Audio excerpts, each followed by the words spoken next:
What's going on, good people? It's BKA Watts as always, and if you hear somebody is running their mouth, I tell y'all all the time, keep it on the low, but tell somebody though. It's time for another episode of a podcast that doesn't exist. Yes, you know, that's the actual name. So today I am honored to be joined by the Charlotte Perkins. Please, Queen, introduce yourself to the people. Hi, I am Charlotte Perkins, and I'm running for Ohio State Representative, District 20. It surrounds all of Glenville, all of Huff, parts of Collinwood, Council President Blaine's ward, all of Councilman Starr's ward, parts of Kevin Bishop's ward, Dolores Gray, couple places on the west side, KZ's ward. It has 92 precincts. It's huge. There's a lot. A lot. That's a lot. It's huge. And you ready to run for that rep position? And I'm ready. I live in District 20. My office is in District 20. Let's go. I own my own security company, which is located at East 79th and Superior. It's called Rcap Security. I've done that for 28 years. And I am a retired Cleveland police officer. And I did that for a little over 25 years. So I did both at the same time. That shows that I'm not afraid of hard work. And I've had to do what I had to do to survive. Yeah. No, you put yourself in some potential situations. Yes, I have. Yes, I have. That's a long career. Yes, it was. So this is where you're from. Yes. Like what about Cleveland? What about the area that you from has made you this person? Well, initially, I was born in Cleveland. Then we moved to East Cleveland. I lived in East Cleveland when it was a suburb. Got you. Okay. Got you. Yeah, people don't understand, but East Cleveland ain't what it used to be. That's right. We had to wear uniforms to school, which kids still do, but we did back then. Yeah. And then after that, my parents moved, and then I went on to Kent State, criminal justice major, BS in criminal justice. And then I was working for the Department of Youth Services, Cuyahoga Hills Boys School for a few years. And then I had took the test for the police department, and I said, well, why not? And that's what I've done, what I was doing. And because when I started on the police department, you had to move into the city, which I had no issues with. And I chose the Huff area. But this is the thing. That's a taboo career field in our community. So what even took you that way? Because I wanted the police department to represent people who look like us. Understood. And the only way I could do that is to become an officer. And to ensure that while I was working, everybody was going to be treated like they were supposed to be. Because I've worked in the 4th District, which is on 93rd and Kinsman. That's the only district I worked in, other than downtown. Got you. But, and that was, back then, it was a huge district. And we need people that our community can identify with. Absolutely. And let's be clear, we all want to go home to be with our families. But I felt that it was my job, my duty to become a police officer. No, I feel I could do more. Yeah, so going from one form of service into another, like what makes this the next move for you, the next step for you? Because I'm still I don't want to call it a civil servant, but I'm still a servant for the community. Understood. I made sure that when I started my business and got a place to have my business, hold my business in, it was in the community. It's in the Huff area, 79th and Superior. Like I said, I believe I said it earlier. I want to employ people that are part of the community. I feel that you have to feel something. I'm not doing this because I need a paycheck, because I've done that. Right. I'm doing it because it's something I want to do. I don't like when I see kids that don't eat. I don't like to see kids going back and forth in and out the system. I also have I care about our elderly people. And it hurts me to see elderly people feel like they're forgotten, and they're not.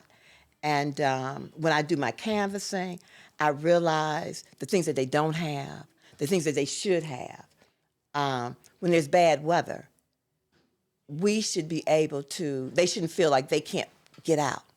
We should have people there to shovel their snow, put salt out there so they won't slip and fall. We should have, we need to have people help them with their yards. Yeah. Get ramps if some of them are in wheelchairs so they can go up and down. And I want, those are some of the things I would love to provide. Also, and I have said this before, is so many of our elderly people who own their homes, been owning them forever. And because of they're not working now or their situation or whatever, they can't afford homeowners insurance. So if it burns, it's gone. True. It's gone. And we need to think about those things. I want to bring resources here so that they don't have to worry about that. Their taxes should not be what they are. They should be, I do know that they have, I think it's called the homestead exemption, but sometimes that's still a little out of their price range, especially when they have to take care of their homes. Keep them up. Like I said, keep insurance, because insurance companies, if they have a drone that goes over your house, because it happened to me, oh, you need a new roof. You've got 30 days to contract with somebody so you can get a new roof, or we're going to cancel you. That happened to me. Another thing, I want to put more resources inside the police departments. I'm going to tell you why. When I was working in the police department, we had people that were assigned to give people, they could take their reports. I had some fraud made against me. It took me 2 hours to get a police report. I had to go into the district. 2 hours because there wasn't enough people working. And that's sad. Yeah. We shouldn't have to, that shouldn't happen.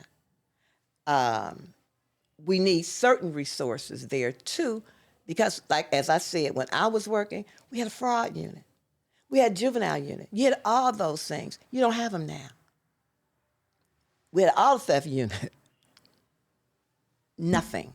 Yeah. We need those resources. Auto theft went crazy. It went over the crazy. past couple years. Yes, it has. Yes, it has. But if you had a specific unit doing that type of work, then they would know where the young people were taking those vehicles, where they were chopping them up. You would know that. You don't know that now like you used to know. If there's crimes against the elderly, fraud, you got somebody in the detective bureau doing all that. They can't spend time on your fraud case. Right. But you can't tell that person that, you know, that's the victim, because they want service now. Yeah, of course. So those are some of the reasons why. I just have it's just in my heart. We don't have grocery store. We have Dave's, but we need to have other ones in the area. Yeah, we have a lot of food deserts. Yeah. We have a lot of food deserts. Also, we need a food pantry. We shouldn't have, I mean, they've got the Cleveland Food Bank, but let's have something somewhere where people can get to, you know, if they don't have a vehicle. We need those types of things. We need better health care. Health care should be for everybody. Everybody, not just a few. That has happened. I mean, we don't have that. SNAP benefits. Those are things that I can help with. I can provide resources. Also, we don't have Eliza Bryant anymore as far as the nursing facility. There is one in the area that we can use, but we need more. Understood. When our people in our community, when they age out, when they have to move from their homes, wouldn't it be great to have a nursing facility right there where they can still feel home, Yeah. Still be close. still be close? And we don't have that. And I guess I have brain freeze right now. Hey, it happens to the best of us. There's a lot Yes, of it information. does, because I volunteer at this nursing home and I have brain freeze. It's okay because we're gonna edit that right out and act like it didn't Singleton, happen. Singleton Nursing Home. Boom. So there you go. All right. So just Yes. start that over, and just say that again, and we go. Okay, Singleton Nursing Home. I have volunteered there. I was just there a few weeks ago. They had a contest where the residents, where the people that work there, they cooked some food, and we had to test it. And I was asked to be a judge, and I was very happy to be there. The residents were there. Everybody enjoyed their meals, and but it's small, but we just need other nursing facilities in our communities, Yeah. because we live long enough, we're gonna all get there. Yeah. And like I said, those are some of the things. Also, juveniles. I realize that parents need to take more and become more involved in their Yeah. children. Perhaps if these things were happening, we would not have the juvenile crime that we have. But everyone that commits a crime, every juvenile should not have to go in the system. They should be individual circumstance, instances, whatever. Everybody doesn't have to go in the system, and we need to look at that, because when you go in the system, sometimes you just become a career criminal, Oh, and absolutely. we don't need that. Absolutely, we but do when not. but when the punishment is handed down, don't necessarily fit the crime, or Exactly. people are made examples out of themselves, then you create those kind of scenarios. And then there's a lot of other factors that are not considered often in those cases. Mental health aspects, circumstantial, situational. Things like the ACEs, adverse childhood experiences that lead to those types of incidences and activities. And it's like, Exactly. you would be amazed what a person would do when they're hungry, and instead of providing a resource, a hand, or an assistant, or understanding, or having any type of empathy, to automatically go to harshest punishment I can think of for you, does not improve this situation. No, that's what I'm saying. Each situation is different. You don't know if that child has missed his meals and they have to eat. Right. And those things are important. This is why I say it's not, like you said, let the crime fit the punishment or whatever you want to call it, but we have to do better, Yeah. because our children are our future, and right now we're failing them. Yeah. We're failing them, It's hard. and we need to become accountable. We just do. They want to close these schools down. We're not, and they say enrollment is down. We're not giving the kids anything to want to come to school for. That's a major thing too. So currently, I'm over at Shaw, one Okay. day a week. I've worked in the schools for a few years now. As an artist, I've taught art, and then also as a podcast producer, and that being a thing that is very prominent. This media production, YouTube, the streaming, the stuff that the kids like to do. A few third-party programs have reached out to me and brought me into the schools. So I've taught at Ben Franklin, Paul Dunbar, Collinwood, Horizon, and now also Memorial Elementary, and now I'm at Shaw. And when I come in there, them kids get a 2 hour class block in the middle of their school day to come up with their ideas, to sit down and talk about whatever it is that they want, to create their shows. And it's those kind of things that are happening. Like the stigma in East Cleveland, or about East Cleveland, or about Shaw, citywide, just regionally, is so negative, but for me to be able to walk in that building and have been in other schools and see how these kids act and operate, but to be able to get an opportunity to do something that they really care about, that they actually are interested in, you see a world of difference in how those kids carry That's themselves, right. how they move, how they operate. And it's really frustrating that as adults, we barely want to go do our jobs sometimes, but you do it well because we get incentives. You're gonna get that bonus. You're getting your vacation hours. You might get a little extra pay. You're gonna get that overtime, so you'll stay. Like, we're incentivized to just do what we're supposed to do, and we're adults. Why would we not think to incentivize? Our children. Our children, exactly. Because, and doesn't that bring you some joy? Don't you get the best type of happy when you see Absolutely. that? Absolutely. And those are the things that I want to see. I enjoyed going to school because we had those things. Yeah. But now we don't ask our children, what do you want? And we've got to ask them because they have minds. Yeah. Some of them are very creative. Yeah. And we need to build on that. For sure. And those are some of the reasons why. Like I said, I'm not a politician. I'm doing it from my heart. Yeah. I get up early. I start to do some of the things that I want to do. I'm going to make sure that when I'm elected, there'll be an office where the community can go to. We will have someone manning the phones, and now that we have AI, we can do things so that people can always leave a message, Yeah. and we can get to them. And it may take a day or two, but we're going to get to them. And our community has got to make our elected officials accountable. Whether it's me, you've got to, or anybody, you've got to make them accountable. Yeah. They want your vote. Exactly. But that's the thing.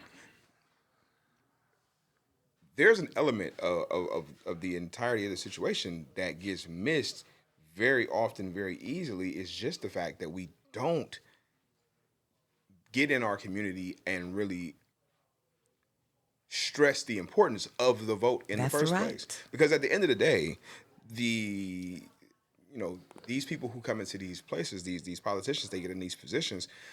Once they get in a place of power, they want to stay in a place of power. And that's just how it works. And, I have another client, and he says it all the time. People in power want to stay in power. The things that they care about are staying in power and knowing who can take them out of it. Mm-hmm. And so if this whole region don't vote, those are not people who are likely to take you out of power. So you don't have to provide resources and take care of things and do so on and so forth, because it don't matter. They're not showing up anyway. But the area that 90% of them people vote, you gonna make sure that you keep them happy, because they the ones that's gonna put you there or take you out. And that's the problem. That's the issue. Everybody. We should include everybody, just not those people who are the voters. And you're right. I'm a lifetime member of the NAACP, but at one point in time, I was on their social action committee. And what we would do is every year, we'd get a busload of kids from all over, and we would take them to Tri-C. And we would show them and explain to them and have speakers. Once Congresswoman Brown was one of the speakers, to explain to them why it's so important to vote, to know the issues. If we do that, then perhaps they will let their parents know how important it is to vote. Now, at 17, you can vote. If your birthday happens by the time the general is. People don't know that. You've got to know the new voting laws and all of that. But that's what we used to do every year. We did that every year. And I don't believe it's being done now. Probably not. But it should be. Agreed. It should be. You've got to educate people. Voting, especially now, is so important. Because they're trying to take our voting rights away. Yeah. And see, the thing is that because, there's an understanding that if folks start to listen, then that will change. Because I know that looking at a lot of the previous elections, a lot of these positions, a lot of these council members, a lot of these representatives have been winning by the smallest margins and slivers of votes. That's true. So if you can activate a small percentage of one of these underprivileged communities that is not getting out and voting, that could actually be the thing that sways Everything. That's right. Because there are areas, and I don't want to say which ones they are.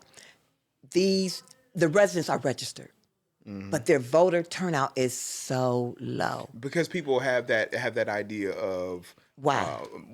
there's why, and the why, a large part of it unfortunately comes from the thinking that, oh, it's rigged, or they already know who gonna win anyway, or my vote don't really Don't matter, count. it's gonna go to whoever was supposed to win is gonna win, and that's wrong. But that's what's happening now is a example of what happens when you don't vote. Exactly. So And right, we need so to look at right, that. you don't vote and then you complain. Mm-hmm. You are not in a position to complain. You didn't get up and That's and, right. and, give, and put your foot forward, because if you did, and if enough of those people did, then things would could be change. changed. Because I'm seeing people win elections by 100 votes, by 1,000 votes, by insignificant numbers that actually could be changing things, and sending money into your exact into your exact district. And because I'm working with people over on 105 in the Glenville area, and seeing what's happening over there. I go over there and I work with Fred Ward and Building Freedom Ohio and the Kanimu Foundation,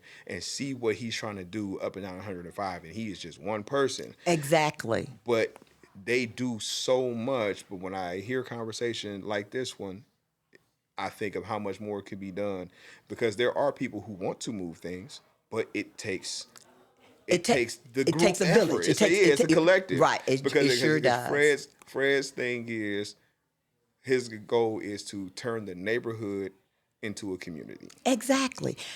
I would love for our community where they would be restaurants, where you could walk peacefully down, not have to worry about anything, where your housing is up to par, where we need to take pride in where we live. And I would love that. I want St. Clair, I want Superior, I want Wade Park and Huff and 105 to look like it does on Chester. Exactly. That's a great example. I want that. Where I live, I want people to see that I live here and I take pride in my home. I take pride in where my building is. I want all the community to take that kind of pride, because we have to. Yeah. We have to be to care about where we live. If we don't care, then we're going to constantly have problems. We're going to have crime. We're going to have shootings. We're going to have debris everywhere. We've got to start taking pride in where we live. Yeah. We just do. I hate when I go drive through the area and I see trash. Right. I know that we should do, City of Cleveland should do what the suburbs do. You've got these people that own these property. You make sure that they take care of them. Yeah. And we're not doing that. And we need to. If they charge, if you're the owner of property, let's say of a house, you've got to, every year you've got to register your property, and you have to pay a fee. And in that application, you have to say who lives there, how many kids live there, blah blah blah, and how we can get in contact with you. We need to implement that in the city. We just need to do that. And like I said, I know that it's not going to happen overnight. Of course not. I know that. It's going to take months. And I want to say this too. In Columbus, it's controlled by the Republicans. We know that. I've been in business for 28 years. I know how to conduct business and work with people when I go into a room who don't look like me. For sure. There's no way I could be in business for 28 years, owning my building, and not know something. Yeah. And that's another reason why I am that person.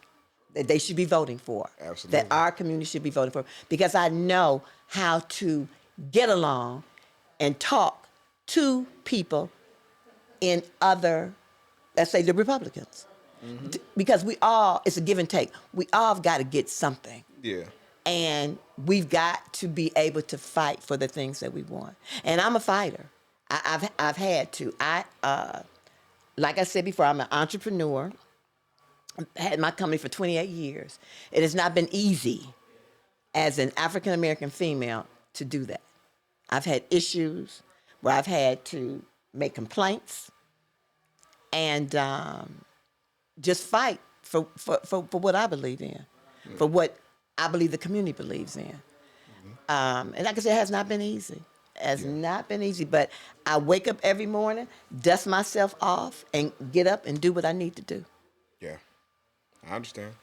And I will make that trip to Columbus 3-4 days out the week and come back to Cleveland and let our community know what we're doing, what we need to do, where the funding is going. Yeah. And that's just some of the reasons why I should be the next state rep for District 20. Because our current rep, which would be Terrence Upchurch, is termed out. And May 5th, early voting started today. I voted already. Very cold day, but I voted. And we need to know that now, if you vote by mail, it has to be there. I believe it's 5 days. And it has to be there the day that voting stops, which is May 5th, that midnight. Vote has to be there. So we need to remember that. It's very, very important because they want to discourage us from voting. It's just like it was back in the 60s.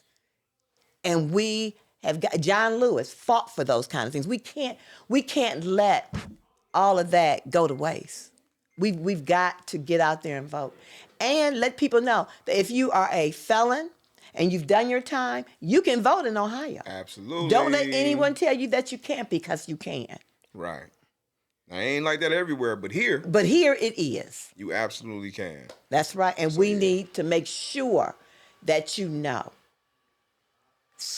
Charlotte Perkins, May 5th, District 20. District 20. And as I said before, that covers all of Councilman Starr's ward, all of Glenville, all of Huff, and sections of everybody else, all through the city of Cleveland. I really appreciate you coming on and sitting down and talking with me and going over some of these topics. I'm getting into all of these things myself and learning a little bit, so I appreciate you. Thank you, and I appreciate being here. Also, if anyone's interested in donating to my campaign, charlotteperkinsohio.org. Remember, Charlotte Perkins, that's 2 T's in Charlotte, perkins.org. And my office is on East 79th and Superior. You're welcome to come. If you want to get a chance to talk to me or just see where we are, please come. And for those who need background checks for their jobs, you can get one done there. You don't have to go way across town. We're right there. And we're there till 4 o'clock, Monday through Friday. And you can make an appointment. Just like that with it, just like that. So, hey man, listen, I appreciate y'all for tapping in and tuning in as always. Of course, if you want to donate, if you want to be a part of their cause, listen, if you just feel like you need to tell somebody something and get them on this movement of voting, because it's a necessary thing. We need to change that in our community. Then do that. Speak your piece. Make sure y'all share this video one time. And as always, thanks for tapping in, tuning in. This has been another episode of a podcast that doesn't exist. I tell y'all all the time, keep it on the low, but tell somebody though. I am your host, BKA Watts, and we'll catch y'all on the next one of these things.